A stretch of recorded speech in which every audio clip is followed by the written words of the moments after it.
From Bloomberg World Headquarters in New York to our television and radio audiences worldwide, welcome to Balance of Power, where the world of politics meets the world of business. I'm David Weston.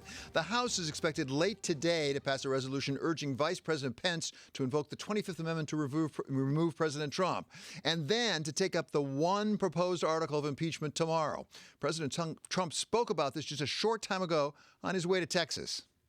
We want no violence, never violence. We want absolutely no violence. And on the impeachment, it's really a continuation of the greatest witch hunt in the history of politics. It's ridiculous. It's absolutely ridiculous. This impeachment is causing tremendous anger, and you're doing it, and it's really a terrible thing that they're doing. We welcome now Anna Edgerton for a report on where this is all going. Well, it doesn't sound like the president is particularly contrite about what's happened, Anna. What is the mood up on Capitol Hill? It's actually a lot of fear. You know, as we get more information about the attacks, what was behind it, kind of the organization of some of the people who participated, it's really scary for members who are going to come back today to vote on this resolution asking Pence to remove Trump from office, and tomorrow to vote on impeachment, and next week for the inauguration. So, there are a lot of moments of risk here, and there's a lot of fear on Capitol Hill that this division is just going to continue to simmer and could spill into more violence. And we hear from a lot of people on Capitol Hill, sort of an agreement, something needs to be done in response to the awful incidents of last week. Is there any consensus developing, though, on what should be done? Because there's a wide range from this resolution on the 25th Amendment to impeachment to censure to I don't know what. The Democrats are pretty united behind the impeachment process. We have, I think, more than 220 Democrats, which is almost the entire House caucus, that supports the one article of impeachment that will get a vote tomorrow. But Republicans are more divided. Kevin McCarthy, the House Minority Leader, spoke with his members yesterday, and he floated a few different options, including a censure resolution and possibly using the 14th Amendment to ensure that Trump would never be able to run for office again. Okay, Anna, thank you so much for reporting. That's Anna Edgerton, our congressional correspondent here at Bloomberg. For more on the drama playing out in Washington, we welcome now Lara Brown. She is director of the Graduate School of Political Management at George Washington University. So, Professor, thank you so much for being with us. I won't ask you for any precedents because I dare say there are no precedents at all. But as you look at what's developing right now on Capitol Hill, what do you think is the most likely or the smartest course for Congress? Well, I think that impeachment is absolutely necessary. I would argue that the Democrats probably should have put more articles together than just the one on incitement, because that one on incitement is really about a criminal charge. And while that is an aspect of the impeachment provision in the Constitution, I think there are two other articles that the Democrats could have crafted, one relating to the president's call with the Georgia Secretary of State. That certainly amounted to undue influence and an attempt to overturn a rightfully settled election, which in and of itself is a violation of the Constitution. I think there is also a third article that could have been written about the president's dereliction of duty to respond to the assault on the Capitol once it was underway. There was a devastating inside sort of account of what the president was engaged with, and it appears as though he was too interested in watching live television to respond to the violence and the danger and destruction that was happening on Capitol Hill. So, Professor, I guess one of my questions is, what is the point? And that isn't to suggest there isn't one, but is it to really just have on the record that this is unacceptable, or is it to change something in the future in terms of President Trump running against or the benefits he might receive? Well, so I think what is so important is that the House of Representatives actually stands up for itself. So to me, I see this as a confrontation between the executive branch and the legislative branch. And at the end of the day, the executive agreed to, in either sort of explicitly or implicitly an assault on the legislative branch. And that is something that cannot stand in our system, and the legislative branch needs to push back on the executive and put the president back in his place. So I would argue that the impeachment from the House is absolutely necessary.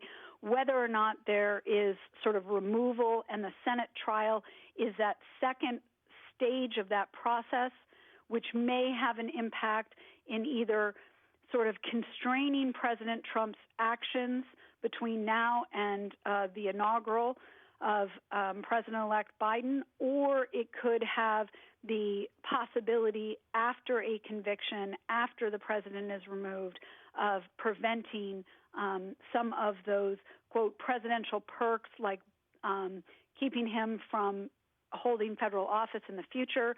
But I actually think the most important thing the Congress needs to do is to ensure that this president does not have access to the president's daily brief, which is something that former presidents are able to request after they are out of office. Professor, as a practical matter, if in fact articles of impeachment are voted on, doesn't there have to be a trial in the Senate? And does that constrain not President Trump, but the incoming President Biden in what he can get done in Congress over the next 2 or 3 months? Look, this trial can be fast or slow. The reality is they don't need to have a weeks-long trial after this president is out of office. They could have a trial in the Senate where essentially the House managers argue for a half a day in favor of the articles, and the defense argues for a half a day, and a vote is taken. I think that we are missing the point if we are concerned about the expeditiousness with which this trial could take place.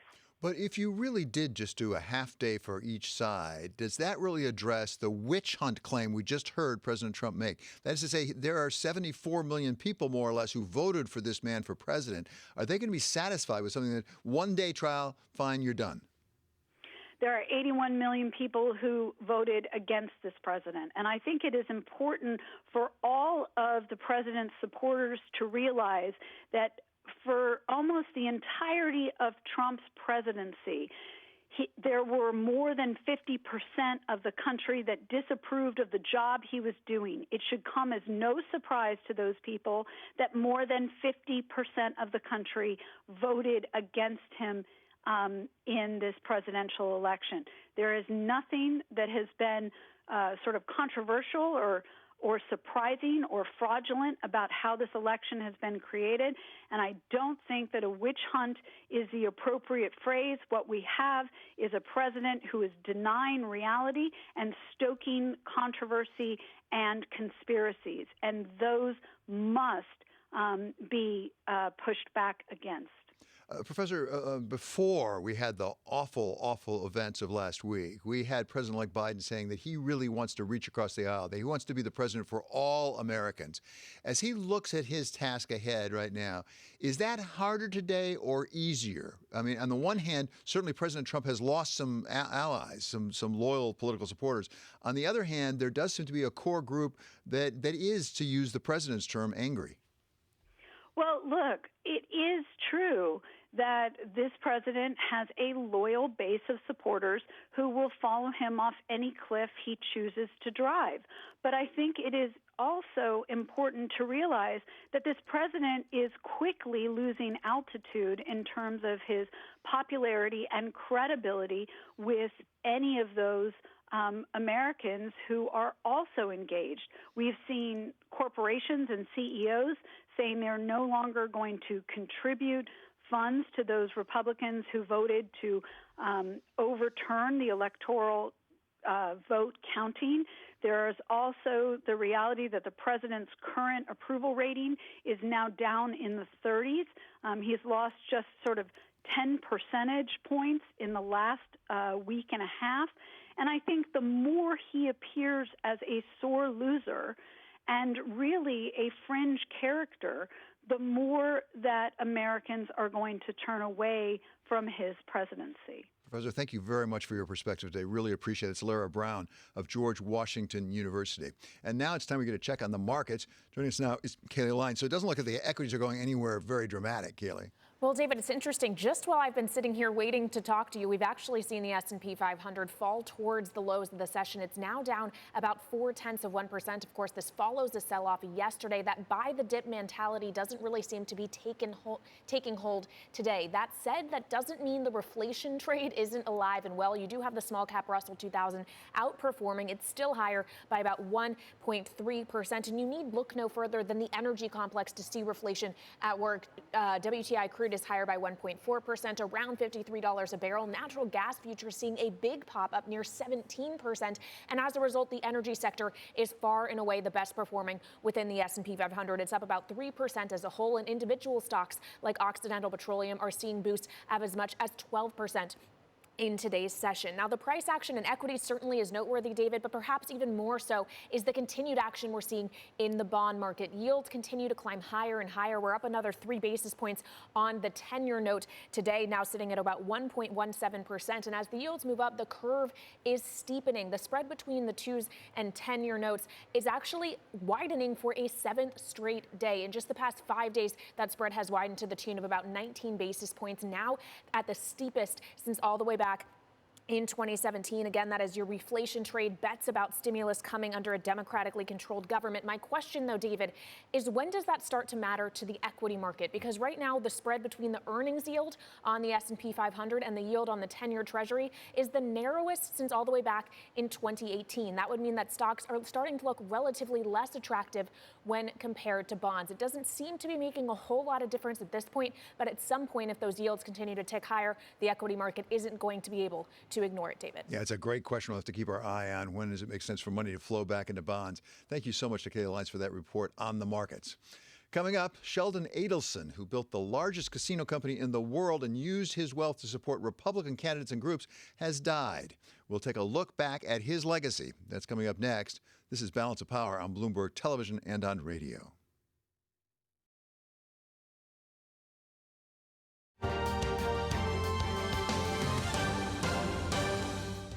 This is Balance of Power on Bloomberg Television and Radio. I'm David Weston. For Bloomberg First Word News, we go now to Mark Crumpton. David, thank you. As you have been reporting, President Trump is not taking any blame for last week's deadly riot at the Capitol. He spoke to reporters at Joint Base Andrews outside Washington as he left today for Texas. Well, if you read my speech, and many people have done it, and I've seen it both in the papers and in the media, on television, it's been analyzed, and people thought that what I said was totally appropriate. President Trump said the House effort to impeach him for a second time is, quote, absolutely ridiculous, and that it's causing, again, quoting, tremendous anger. Vice President Pence will get an ultimatum from House Democrats today, and he's expected to reject it. Lawmakers will demand that the vice president invoke the 25th Amendment to remove President Trump from office. When the vice president says no, the House will then vote to impeach the president for the second time in a little more than a year. Mr. Pence and the president met last night for the first time since the president's supporters stormed the Capitol. The federal government wants states to make COVID-19 vaccinations available to more people. The Centers for Disease Control is encouraging officials to offer shots to anyone older than 65, regardless of underlying conditions, and anyone 16 and older with a pre-existing condition. The vaccination rollout across the U.S. has been picking up steam. Vaccinations rose by 1.25 million Monday. That's according to data collected by Bloomberg. Global news 24 hours a day on Bloomberg Quick Take, powered by more than 2,700 journalists and analysts in over 120 countries. I'm Mark Crumpton. This is Bloomberg. Thank you so much, Mark.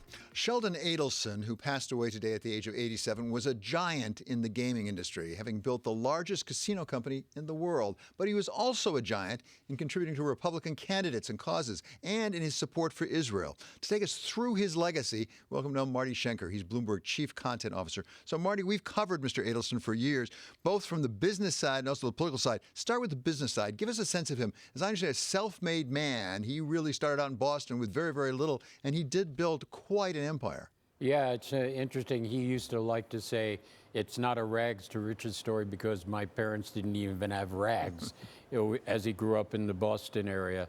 And he started out in the vending business and somehow stumbled into gaming, built a casino in Las Vegas, but his biggest achievement was moving the casino business to China and specifically Macau.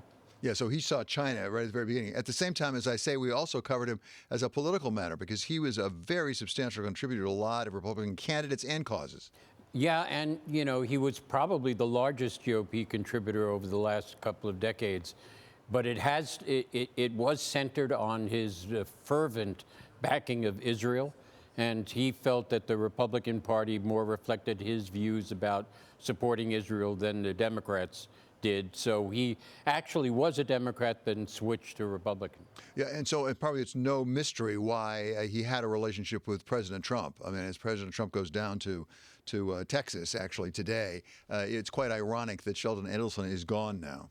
There's no question about it. And it's also ironic it comes with a time when corporate America has decided to essentially defund the political system and specifically the Republicans over what happened last Wednesday. Exactly. Is there anyone who will step into his shoes in terms of Republican donations? It's hard to say. I mean, there are a number of well-heeled people on Wall Street who have contributed to the GOP. But as I said, this whole issue of whether or not corporations should be contributing directly to candidates is an issue we're going to watch carefully over the next weeks and months. Yep. Of course, they still can contribute to PACs.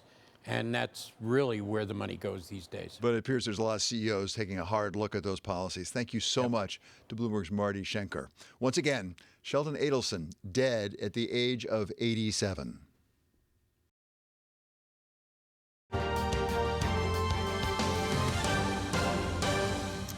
This is Balance of Power on Bloomberg Television and Radio. I'm David Weston. Well, the consequences keep on coming for President Trump to his actions of last week that led to that attack in the Capitol. We now have Deutsche Bank and Signature Bank, two of President Donald Trump's favored lenders. They are pulling away from the billionaire president in the wake of last week's deadly riot at the U.S. Capitol. We have Sheldon Alexander, who has a report out now on the Bloomberg on what is going on with these two banks, Deutsche Bank and Signature Bank. Deutsche Bank, as we know, has had a long-term relationship with President Trump and the Trump Organization. Last time I read, it said that President Trump owed them something like $300 million. He also has had personal accounts with Signature Bank.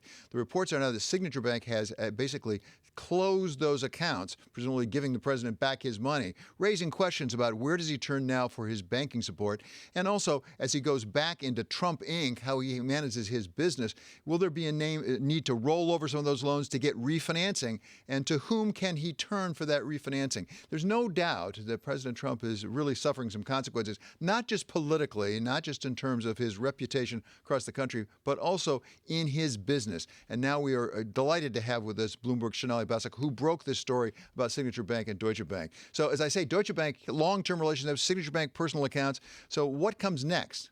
Right, long-term relationships, David. You have Signature Bank, which had Ivanka Trump even on the board of the company at one point. Now you have Signature Bank saying, Trump should resign. How often do you see the banking industry really get involved here in politics in this way? What comes next is a great question, particularly for Deutsche Bank. Signature Bank had more than $5 million worth of Trump's personal accounts. They're planning on closing those accounts. But for Deutsche Bank, it's $300 million worth of loans that come due in a couple of years. What happens to that money? How does he refinance it? What banks will he turn to? And will they lend a willing checkbook? Yeah, and Shania, let's be honest. There's going to be somebody who will loan to him, whether a bank or a non-bank, things like that. Part of the question, I suspect, is at what cost? Does the borrowing cost go up given the difficulty he's having? People may want to have a little bit more money given to them in order to do business with President Trump, given his reputation just at the moment. Well, reputational risk absolutely is one thing, David. And then you also have actually financial risks here as well. Should Trump continue on this trajectory here where people may not want to do business with him, then what kind of revenue will his properties be bringing in? Will people be canceling events at the hotels that bear the Trump's brand? brand. What about, the PGA, for example, we know is also canceling next year's business with him at the New Jersey golf course. So those are all financial implications on top of a pandemic that has already been a burden for the hotel and entertainment industry. So you have a number of risks here, reputational at this point in time being chief among them. Yeah, there's always been a bit of a mystery about exactly how the Trump organization works and where they get their money from. But a lot of reporting has suggested basically it was off of licensing that came because of his participation in The Apprentice. It was his brand and the fact that people wanted the Trump name, the Trump logo on their building, whether it was a hotel or resort. As you mentioned, he has golf clubs. It's not clear how much money he makes off of that. I wonder what the value of that brand will be in terms of licensing going forward. That's absolutely the question, and that's a global brand. Remember, what does this mean in terms of its international business in India and other places, Brazil? That's the big question. Can he keep up that international business on top of this U.S. business? Of course, he does have a lot of supporters still, right? Even though there are many members of the business community that are shying away from him in light of everything that's happened in the Capitol over the past week, and the very tough 9 days ahead of us that we have. It's still a long road ahead of us, and how fast that business takes to come back will be a question as he looks to build new businesses. Well, in fairness, at least before the events of last week, a lot of people were still contributing. He'd amassed more than $200 million in contributions after the election for a war chest there. And you're quite correct. He has a lot of support across the country from some very adamant fans.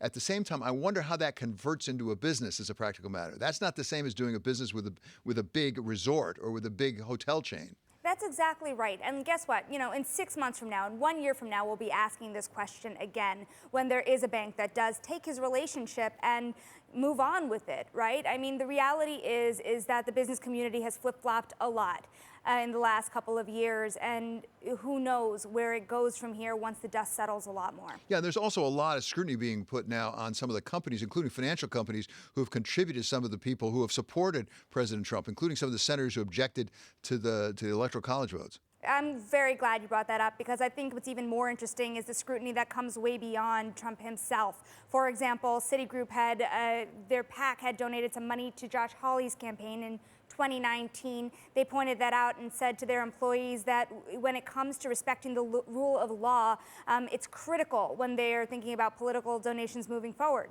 These big banks, some of them have paused their political donations for a certain period of time. But again, those will continue, but albeit with a greater spotlight on where that money goes. A lot more scrutiny, no question. Great reporting. Thank you so much for doing it. That's Bloomberg's Shonali Basak.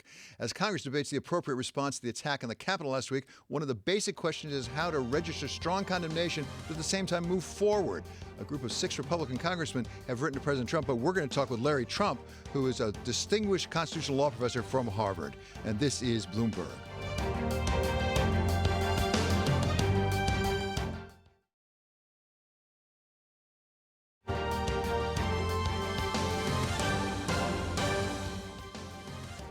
This is Balance of Power on Bloomberg Television and Radio. I'm David Weston. The Constitution and the rule of law that it embodies have been really put to the test in recent days, with challenges to the legitimacy of an election leading to a storming of the Capitol after a rousing address from the president to the crowd. We welcome now the foremost authority on the U.S. Constitution alive today. He is Larry Tribe. He's professor of law at Harvard Law School, as well as a Harvard University professor. He is also a public writer, including of a textbook, American Constitutional Law, that has been cited more than any other legal text going back to 1950. So I love these little factoids here. Professor, thank you so much for being with us. Let's start with what's going on right now today in Washington. Before we get to impeachment, there's a resolution urging Vice President Pence to invoke the 25th Amendment to displace the President of the United States. There is little question, I think, in anyone's mind that the Vice President will not do that. He had dinner last night with the President and said he's going to stick out the term. So why are we doing this? We want to give the vice president at least an opportunity to perform his duty under the 25th Amendment, Section 4. It's there for the purpose of immediately removing from power someone who cannot discharge the duties of his office. We have a president who is obviously derelict in his duty. He's encouraging rather than discouraging the decapitation of a coordinate branch of government, of Congress. So we're at least giving Pence an opportunity. If he doesn't do it within 24 hours, we're going ahead to impeach. And that vote will be taken tomorrow. So I want to take advantage of your being the foremost authority in the Constitution on that immediate part, because there's been some confusion about this. I heard Chris Christie, the former governor of New Jersey, over the weekend say, oh, no, 25th Amendment doesn't happen immediately because the president can appeal to Congress. But as I understand it, in the meantime, the president of the United States, this would be Donald Trump, does not have the powers. The vice president takes the powers until that is resolved. Is that correct? That's exactly correct. Chris Christie is mistaken. We can simply run out the clock because the president's power to grab back his authority under the 25th Amendment doesn't really give him anything until after he's out of office. So there is obviously a great deal of anger and disappointment, sadness with what President Trump did last week. There's a lot of consensus, I think, that something needs to be done and something strong needs to be done. At the same time, President-elect Biden is coming into office. He needs to go forward with his government. How can we reconcile those two things? Make a strong statement that history will remember about this not being acceptable, what we saw last week, but at the same time, let President Biden move forward with his agenda.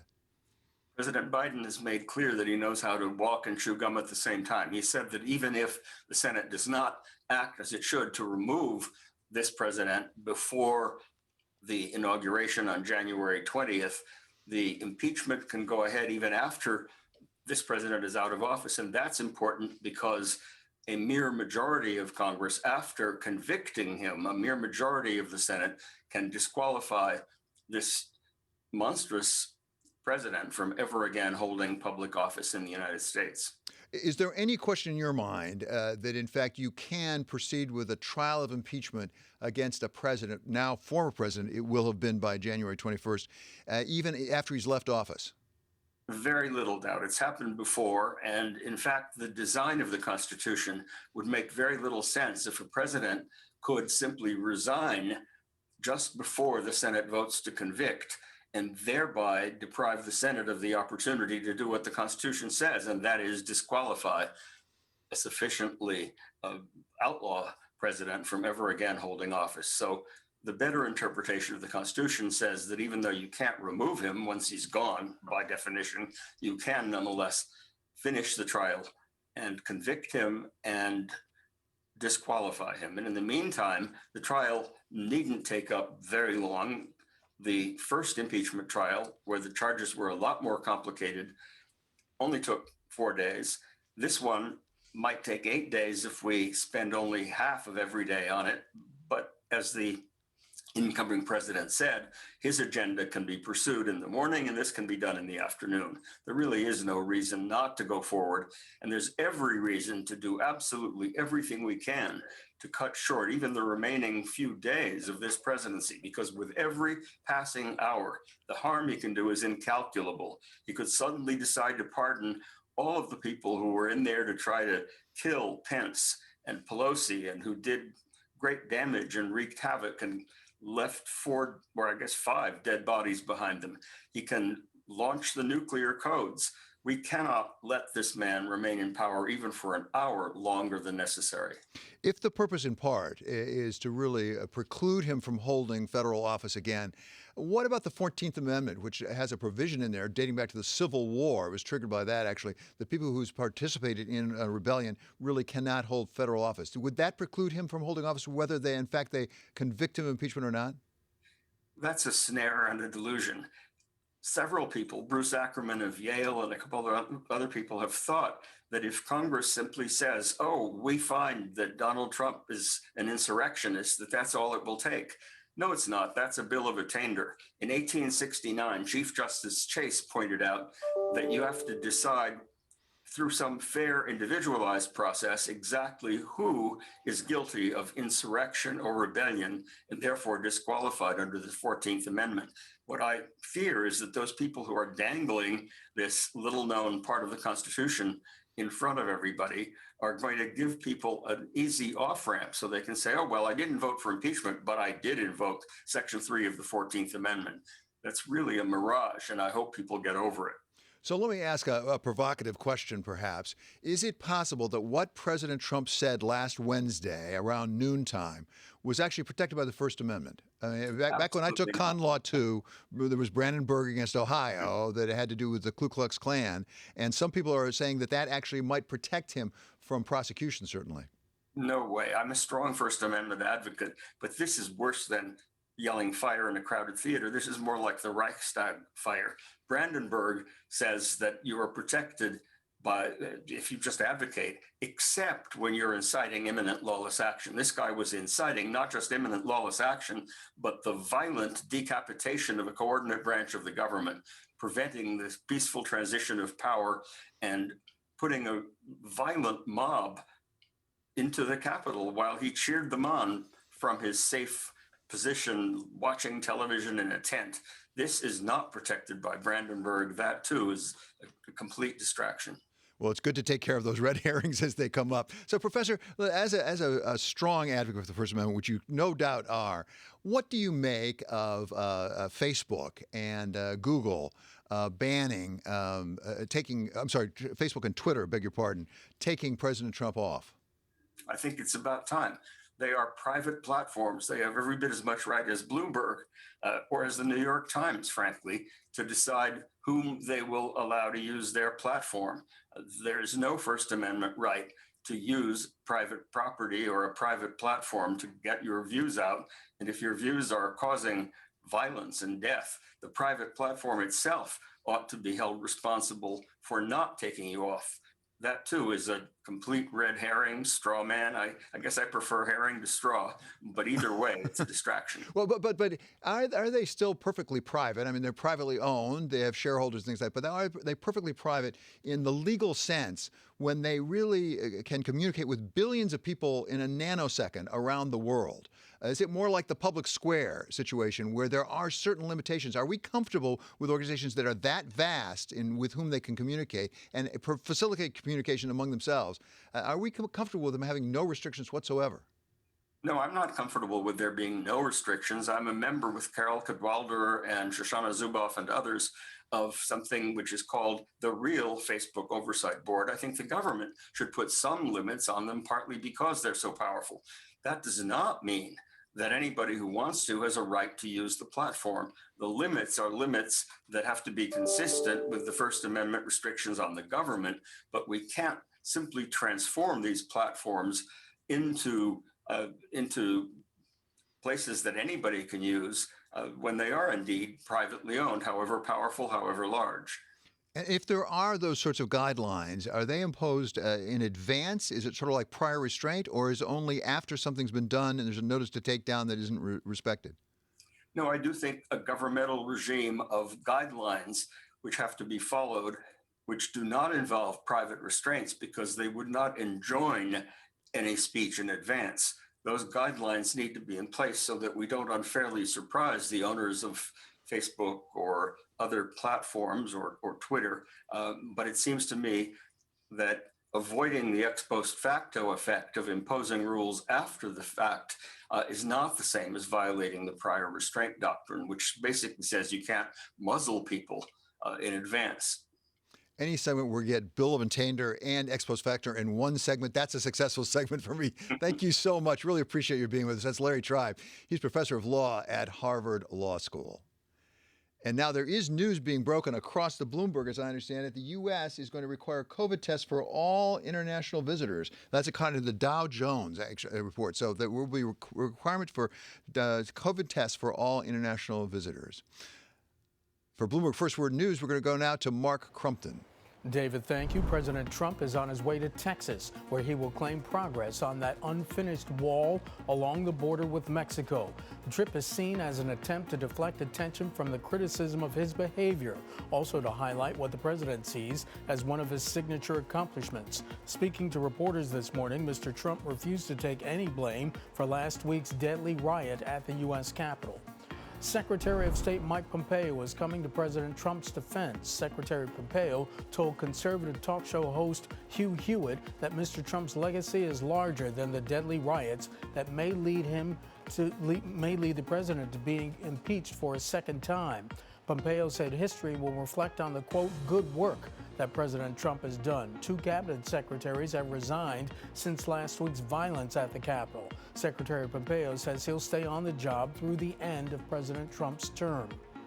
In Germany, Chancellor Angela Merkel is warning the country may need up to another 10 weeks of a lockdown.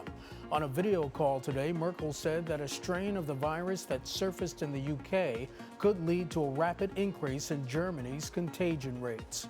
Global news 24 hours a day, on air and on Bloomberg Quick Take, powered by more than 2,700 journalists and analysts in over 120 countries. I'm Mark Crumpton. This is Bloomberg. Thanks so much, Mark. Coming up, social media as a tool of political action with Matthew Peralt of Duke. This is Balance of Power on Bloomberg Television and Radio.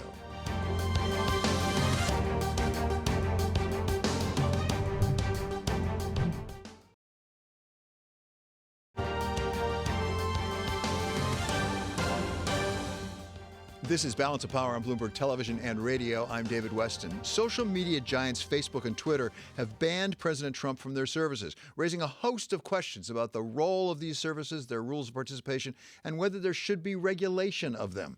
We welcome now Matthew Peralt. He is director of the Duke Center on Science and Technology Policy, and he's also former Facebook Director of Public Policy. So thank you so much for being with us, Mr. Peralt. Give us your sense right now of the decision by Twitter and by Facebook to take President Trump off. Were they right? They certainly acted within their legal rights. They're protected by the First Amendment. They're able to make the decisions they want about what content to carry on their platform, including making the decision to kick off the president if they'd like to do that. There's a separate question about whether that's the right thing to do, and I do have concerns about it. As much as I disagree with the president's speech, and I disagree vehemently with it, he got 47% of the vote in the last election. 74 million people voted for him. There's significant political support for the ideas that he espouses, as horrific as I might think they are. And I think that's speech that people deserve to hear. And the question that I had as they made their decision was, why? What is the rule that was violated specifically? What did President Trump do specifically to violate what rule? And are we comfortable with that rule? So the rule that I think platforms use to determine whether they will remove speech or not is whether it creates real world harm. And so I'm not privy to the internal conversations of the companies, but my guess is that the companies decided that the president was engaged in speech that created real world harm, and that he didn't just do that once, but did that repeatedly. And that because of his repeated tendency to create real world harm with his speech, he no longer deserved an opportunity to speak on the platforms. But a question that I've been asking people, I find it difficult, is did the use of social media platforms cause real world harm in Tahrir Square? That's a very good question. I mean, people use social media platforms for a lot of different purposes. They use it for things that are good. They use it for things that are problematic. Typically, the First Amendment law in the United States, the jurisprudence that we've had for hundreds of years, is focused on punishing conduct, not on punishing speech. I think the perpetrators of the riots, the insurrection at the Capitol last week, should be prosecuted, those who violated the law, but that we should try to avoid censoring political speech, particularly speech that's widely held, speech for views that's widely held by so many people. Does there come a point where, let's take Facebook, because it's the larger, let's be clear, of the two, Facebook, because so ubiquitous, I mean, global, billions of users, where it's not really perfectly accurate to call it merely a private company anymore? I think it is a private company. I think people do have choices about the platforms they might be able to use. You saw many people flocking from Twitter and Facebook to Parler, for instance. And so people do have alternatives. I think competition between different social media networks, different speech platforms is a positive thing. And it would be good if there was more of that kind of competition. What's the role of the government in all this? I mean, we've heard a lot about Section 230 of the Communications Act, which basically exempts platforms like Facebook or Twitter from being treated as a publisher, and therefore they can't be sued for libel the way New York Times could be. What is the proper role for the government? Is it through Section 230? Is there some other regulation or no regulation at all that's appropriate? Yes. So I think there are two different things. One is that it would be helpful if our representatives weren't engaged in the kind of speech that they were engaged in that led to the kind of violence and riots that we saw last week. I believe that is speech that should be permitted, but I would hope that voters would decide that representatives who espouse those views are probably not fit for office. In terms of regulating the speech of tech companies, Section 230 is a really important component of online expression, of views that are widely held, as well as more fringe views, both on the far right and on the far left. And I think as much as we can protect platforms as forums for expression is a positive thing. There are reforms of Section 230 that I think would be helpful. One example is that the federal government could pass more aggressive federal criminal law, could essentially modernize federal criminal law for the digital age. And Section 230 does not provide immunity to tech platforms for violations of federal criminal law. So for instance, if the Congress were to pass law that prohibited certain kinds of voter suppression on social media platforms, or if the federal government were to prohibit certain types of speech that could actually incite riots, then tech platforms would not be able to plead Section 230 as a defense to lawsuits that were initiated under that new federal criminal law. But does that mean that actually Facebook, theoretically, if there was this federal criminal statute and there was voter suppression attempted, Facebook would be liable criminally, potentially? It could be if it violated the terms of the statute. And so statutes that deal with speech obviously need to survive First Amendment scrutiny. So the statute that I'm talking about would obviously have to be very narrow and would have to be very specific about the kind of speech and the kind of conduct it prohibited. But it is the case that if federal criminal law were modernized for the digital age and that we actually had rules set out by Congress that outlined criminal conduct related to voter suppression or voter fraud or an online incitement to riot, then tech platforms could be liable if they were complicit in violation of that law. Would that law apply as well to the pipe, as it were, to the carrier? Conceivably, I believe it could. Wow, that would be quite something. Do you think that would be good for the industry? I mean, talk about the industry. Will this hurt Facebook? Will it hurt Twitter as a business? So I think we're in a really problematic position right now where tech companies are being forced to design the rules that govern so many aspects of our public discourse and conduct in the public square. I don't think it's right to expect our companies to make those decisions. We need an active legislator, an active legislature, and active regulatory bodies like the Federal Election Commission to outline what the rules of the road are. And then tech companies would have to abide by those rules. Currently, I think we displace so much of our hope for regulating the public square to tech platforms that are private companies.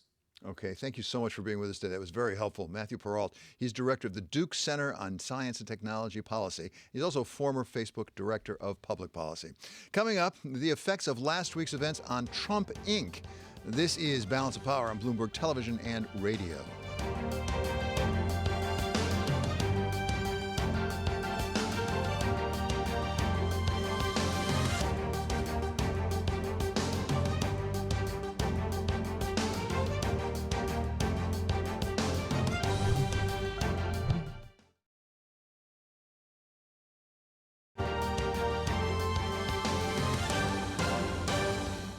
This is Balance of Power on Bloomberg Television and Radio. I'm David Weston. President Trump hasn't just damaged his presidency with his actions last week. He may well have also damaged his business as well. For a report, we welcome now our Bloomberg colleague, Sophia Alexander. Sophie, welcome. Good to have you here.